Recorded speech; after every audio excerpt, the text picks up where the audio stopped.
Hi every one. இந்த பதிவில் மிதுன ராசிக்கு உண்டான குணநலன்கள் என்ன, அவர்கள் எங்கே ஜாக்கிரதையாக இருக்க வேண்டும், அவர்களுடைய பிளஸ் பாயிண்ட் என்ன, ஒரு குடும்பத்தில் மிதுன ராசிக்காரர் ஒருவர் இருந்தால் அவரை எவ்வாறு நாம் கையாள்வது. இல்லை சார், இப்பொழுது எனக்கு கல்யாணம் ஆக போகிறது, என்னுடைய லைஃப் பார்ட்னர் மிதுன ராசி என்று தெரிந்துவிட்டது, அவர்களை நான் எவ்வாறு கையாண்டால் ஒரு பெஸ்ட் அவுட்புட் கொண்டு வர முடியும் போன்ற அனைத்து விவரங்களையும் தெளிவாக நாம் தெரிந்து கொள்வதற்கு இந்த காணொளி பயனுள்ள காணொளியாக இருக்கும். மேலும் இவர்களுடைய டேர்னிங் பாயிண்ட் எவ்வாறு ஏற்படும், எந்தெந்த விஷயங்கள் இவர்களுக்கு அனுகூலமாக இருக்கிறது போன்ற அனைத்து விஷயங்களையும் இந்த பதிவில் இப்பொழுது நாம் விவரமாக காண இருக்கிறோம்.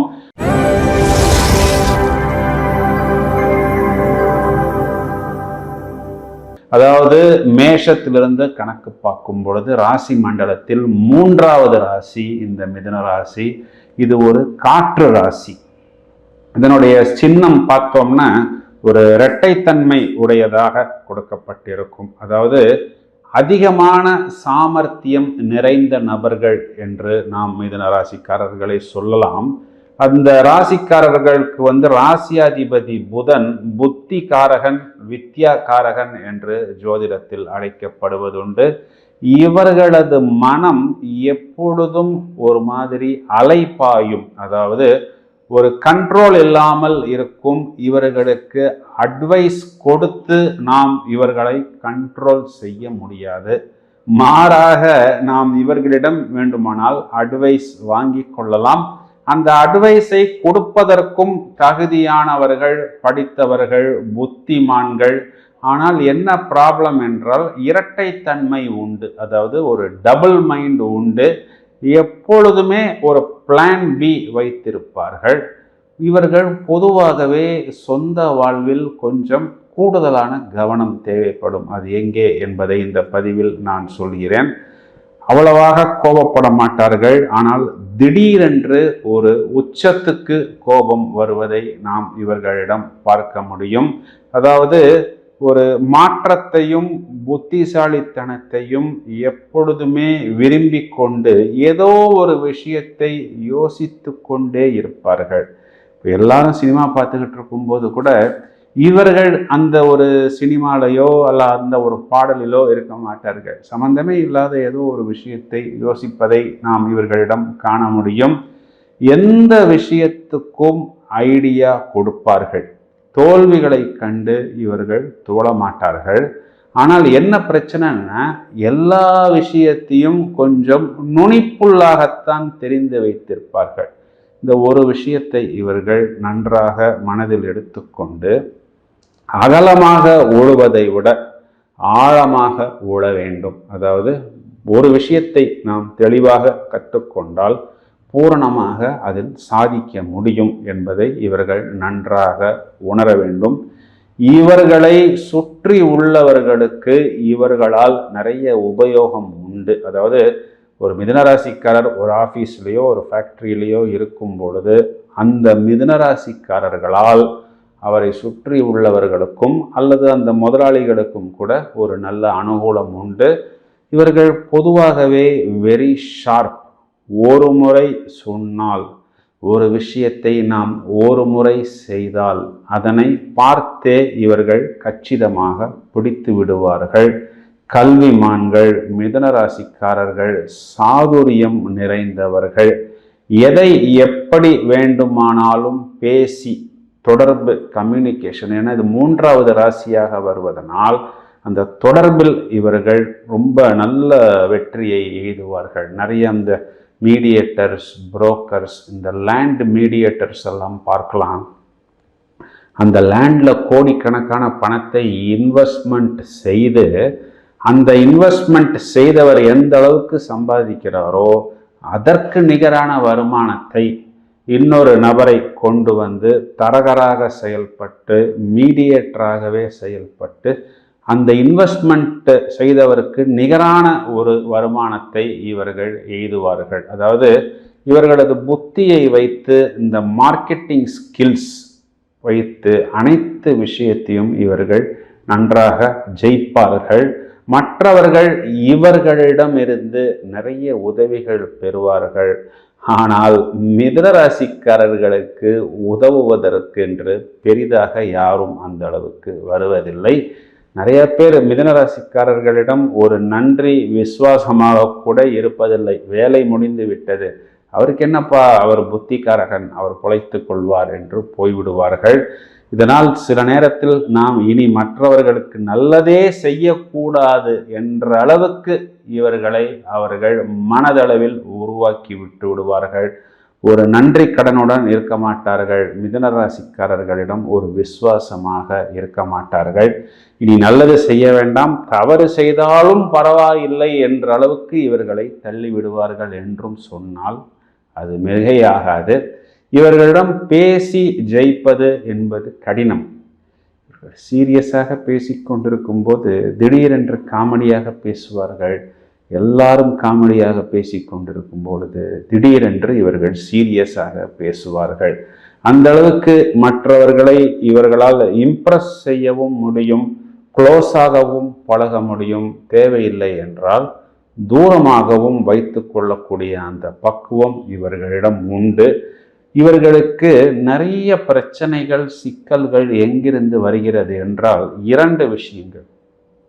கொடுத்த வாக்கு, அதை காப்பாற்றுவதற்கு நிறைய செலவு.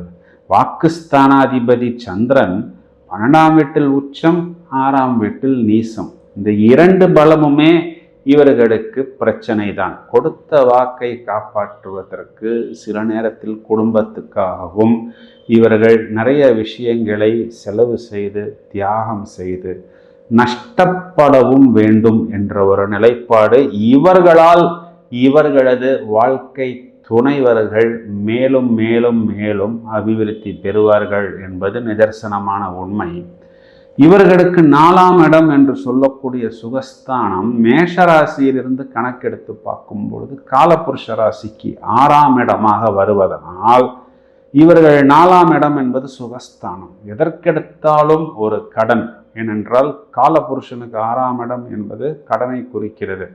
ஒரு 2 வீலர் வாங்கணுமா, ஒரு கடன். ஒரு கார் வாங்கணுமா, ஒரு கடன். வீடு கட்டணுமா, ஒரு கடன். சரி, வீடு தான் கட்டி முடிச்சிட்டோம், அதில் ஒரு இன்டீரியர் டெக்கரேஷன் பண்ணணுமா, அதுக்கு ஒரு கடன், அதுக்கு ஒரு இஎம்ஐ, அதுக்கு ஒரு டாப் அப்பு, அதுக்கப்புறம் அதுக்கு ஒரு பில்டப்பு என்று கடன் கடன். அதாவது வாழ்க்கைக்கு நடுவில் கடன் இருக்கும். நிறைய மிதுன ராசிக்காரர்களுக்கு கடனுக்கு நடுவில் தான் வாழ்க்கையே இருக்கிறது என்று சொன்னாலும் மிகையாகாது. பாக்கெட்டை ஓப்பன் பண்ணும் பொழுதுதான் இவர்கள் எந்த அளவுக்கு கிரெடிட் கார்டு வைத்திருக்கிறார்கள், அதில் எவ்வளவு கடன் இருக்கிறது என்பது நமக்கு இவர்களது பேங்க் ஸ்டேட்மெண்ட்டை பார்க்கும் பொழுதுதான் தெரிய வரும். மிதுனராசிக்காரர்கள் பொதுவாகவே மூளைக்கு எப்பொழுதும் வேலை கொடுத்து கொண்டே இருப்பார்கள், பிளான் செய்வார்கள். பிளான் நெருங்கும் பொழுது இவர்களுடைய மைண்ட் டைவர்ட் ஆகும். ஒரு வட்டத்துக்குள் இவர்கள் சிக்குவதில்லை, பட் தே வில் அட்ஜஸ்ட். எப்பொழுதும் ஒரு வேகம், ஒரு குழந்தைத்தனம், ஒரு துடுக்குத்தனம், மிகவும் சந்தோஷமாக இருக்க வேண்டிய அந்த சந்தோஷத்தை வெளிப்படுத்தக்கூடிய ஒரு செயல்பாடுகள் நாம் இவர்களிடம் காணப்படும். நிறைய விஷயங்கள் இவர்கள் கற்றுக்கொள்வார்கள். கலைகளில் பொதுவாகவே இவர்களுக்கு நல்ல திறமை உண்டு. எப்பொழுதும் ஒரு இளமையான தோற்றம் இவர்களிடம் காணப்படும். யாரையும் பெரிதாக இவர்கள் நட்புறவு கொண்டாடுவதில்லை. சமூக ஊடகங்கள், ஃபினான்ஷியல் ஏரியாஸ், ஃபுட்டு, அதாவது இந்த உணவு சம்பந்தப்பட்ட துறைகளிலெல்லாம் நாம் இவர்களை காண முடியும். பார்க்கும் பொழுது இவர்கள் விளையாட்டுத்தனமாக இருந்தாலும் இறுதியில் இவர்களை நாம் அதிபுத்திசாலிகள் என்று சொல்லக்கூடிய அளவுக்கு புத்திசாலித்தனமாக செயல்படுவார்கள். யாரையும் எப்பொழுதும் எங்கும் எதிர்பார்ப்பதில்லை.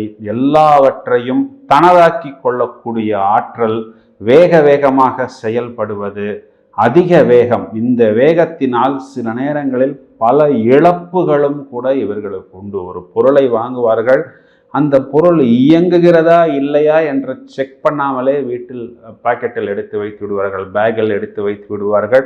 பிறகு வீட்டுக்கு போன பிறகுதான் தெரிய வரும் அந்த பொருள் இயங்குவதில்லை என்று. அதனால் மீண்டும் அந்த கடைக்காரரிடம் கொடுக்க வேண்டிய ஒரு சூழ்நிலை என்பது இவர்களுக்கு ஏற்படும். அதிகமாக மற்றவர்கள் சொல்லக்கூடிய விஷயங்களை இவர்கள் கேட்பதில்லை. ஏனென்றால் இவர்கள் அனைத்து விஷயங்களையும் பற்றி ஓரளவுக்கு தெரிந்து வைத்திருப்பார்கள். சந்திரன் 12ஆம் இடத்தில் இருப்பதனால் இவர்களுக்கு பொதுவாகவே அதிகமான செலவுகள் உண்டு. மறைமுக கடன் என்பதும் இவர்களுக்கு உண்டு. எல்லா விஷயத்துக்கும் கடன் வாங்குவதை இவர்கள் தவிர்க்க வேண்டும். இனிமையாக பேசுவது இவர்களுக்கு ஒரு பிளஸ் என்றுதான் இருந்தாலும் நிறைய நேரத்தில் மாற்றி மாற்றி பேசும் பொழுது இவர்கள் சிக்கிக்கொள்கிறார்கள். ஏனென்றால் ஒரு விஷயத்தில் ஒரு தெளிவு இல்லை என்பது தெரியப்படுத்தும் விதமாக அந்த பேச்சுக்கள் மாறும் பொழுது எதிர்முறையில் இருப்பவர்கள் நினைப்பார்கள். சுய சிந்தனை என்பது இவர்களுக்கு அதிகமாக உண்டு. Only they tell advices to others. வாய் ஜாலம் இவர்களிடம் அதிகமாக காணப்படும். இப்பொழுது மிதுன ராசிக்காரர்கள் அதாவது சொந்த வார்த்தைகளால் இவர்களுக்கு சில அவயோகங்களை தேடிக்கொள்கிறார்கள். வாக்குஸ்தானாதிபதி 12ஆம் இடத்தில் விரயம். இதனால் கொடுத்த வாக்கை காப்பாற்றுவதற்கு இவர்கள் கடன் வாங்க வேண்டியது அல்லது ஏதாவது ஒரு பொருளை இழக்க வேண்டிய ஒரு சூழ்நிலை என்பது ஏற்படுகிறது. மேலும் இவர்களது ஜாதகத்தில் சகோதர ஸ்தானாதிபதி செவ்வாய் என்பவர் இங்கு 8ஆம் இடத்தில் உச்சம் என்பதனால் இவர்களது சகோதரர் மூலமாக ஏதாவது சின்ன சின்ன இடையூறுகள் என்பது ஏற்படாத வண்ணம் இவர்கள் புத்திசாலித்தனமாக தன்னை பார்த்து கொள்ள வேண்டும். இங்கு வாக்குஸ்தானாதிபதி 6ஆம் இடத்தில் நீசம் என்பதனால் இந்த கடன் என்ற ஒரு விஷயத்தில் மாட்டிக்கொள்ளும் பொழுது மீண்டும் மீண்டும் இவர்களுக்கு பிரச்சனை என்பது ஏற்படுகிறது. மேலும் இவர்களது லக்னாதிபதியே சுகஸ்தானாதிபதியாகி இவர் 10ஆம் வீட்டில் நீசமடைகிறார். இந்த 10ஆம் வீடு என்பது காலபுருஷ ராசிக்கு 12வது வீடாக வருவதனால் அந்த 12ஆம் வீட்டில் சுக்கிரன் என்ற கிரகம் உச்சம் அடைவதனால் இவர்கள் எங்கே இவர்களுக்கு திருப்தி அடையக்கூடிய விஷயங்கள், அதாவது அது போகங்களாக இருக்கலாம் அல்லது லாகிரி வஸ்துக்களாக இருக்கலாம் அல்லது ஒரு விதத்தில் பார்த்தோமே ஆனால் இவர்களது பிளஷர்ஸ், இவர்களது ஃபுல்ஃபில்மெண்ட் ஆஃப் டிசையர்ஸ் என்று எதை நினைக்கிறார்களோ அங்கே இவர்களது புத்தி என்பது இயங்குவதில்லை. மேலும் இவர்கள் குழந்தைகள் சம்பந்தப்பட்ட விஷயத்திற்கு சுக்கிரன் என்ற கிரகம் உச்சமடையக்கூடிய அதே வீட்டில் இவர்களுடைய லக்னாதிபதி நீசம் என்று வருவதனால், இது காலபுருஷ ராசிக்கு 12ஆம் இடம் என்று வருவதனால் ஏதாவது ஒரு விஷயத்தில் குழந்தைகளுக்காக இவர்கள் காம்ப்ரமைஸ் செய்து கொள்கிறார்கள். அதன் மூலம் சில தோல்விகளையும் அவமானங்களையும் சந்திக்கிறார்கள். அதாவது ஏதோ ஒரு விஷயத்தை விட்டு கொடுத்து அல்லது இழந்துதான் அந்த குழந்தைகளை ஒரு நல்ல நிலைமைக்கு இவர்கள் கொண்டு வருகிறார்கள் என்று சொன்னாலும் அது மிகையாகாது. இப்பொழுது நாம் பார்த்த இந்த அனைத்து விஷயங்களுமே மிதுன ராசிக்காரர்களுடைய முக்கிய அம்சங்கள். இவர்கள் அதிகம் அபிவிருத்தி பெறுவது என்பது இடங்கள், பூமி மற்றும் சொத்துக்களால். ஏனென்றால் ராசியாதிபதி ராசிக்கு 4ஆம் வீட்டில் ஆட்சி, உச்சம், மூலத்திரிகோணம். இதை இவர்கள் கவனமாக பார்த்து கொண்டு நல்ல ஒரு இடம், பூமி போன்ற விஷயங்களில் முதலீடு செய்வதன் மூலமாகவோ அல்லது தங்கம் போன்ற விஷயங்களில் முதலீடு செய்வதன் மூலமாகவோ நிறைய மிதுனராசிக்காரர்கள் திருமணத்திற்கு பிறகு வாழ்வில் நல்ல அபிவிருத்தி பெறுகிறார்கள். இதன் காரணம் இவர்களுக்கு கலத்திரஸ்தானாதிபதி ராசிக்கு 2ஆம் இடத்தில் உச்சம் என்பதனால் ஒரு திருமண வாழ்வுக்கு பிறகு இவர்களுக்கு ஒரு நல்ல ஏற்றம் என்பது கண்டிப்பாக கிடைக்கிறது. மிதுனராசிக்காரர்களுக்கு வழிபட வேண்டிய தெய்வம் என்று வரும்பொழுது மகாவிஷ்ணு, மகாலட்சுமி, அதையும் தவிர இவர்கள் ஆஞ்சநேயர், நரசிம்மர் வழிபாடு பிரதானமாக செய்யலாம். இவர்கள் மரகத பச்சை என்ற ஒரு ரத்தினத்தையும் வைரம் என்ற ஒரு ரத்தினத்தையும் அணிவதன் மூலம் நல்ல மேன்மை பெற முடியும். மேலும் இவர்களுக்கு லக்கி கலர்ஸ் என்று வரும்பொழுது பச்சை மற்றும் ப்ளூ ஒயிட், இந்த 3 கலர்களையும் இவர்கள் உபயோகிக்கலாம். நண்பர்களே, இந்த பதிவை நீங்கள் உங்களது நண்பர்களுக்கும் உறவினர்களுக்கும் பகிர்ந்திடுங்கள். தொடர்ந்து இணைப்பில் இருங்கள். மேலும் பல அரிய தகவல்கள் தயாராகி கொண்டிருக்கிறது. Thank you friends.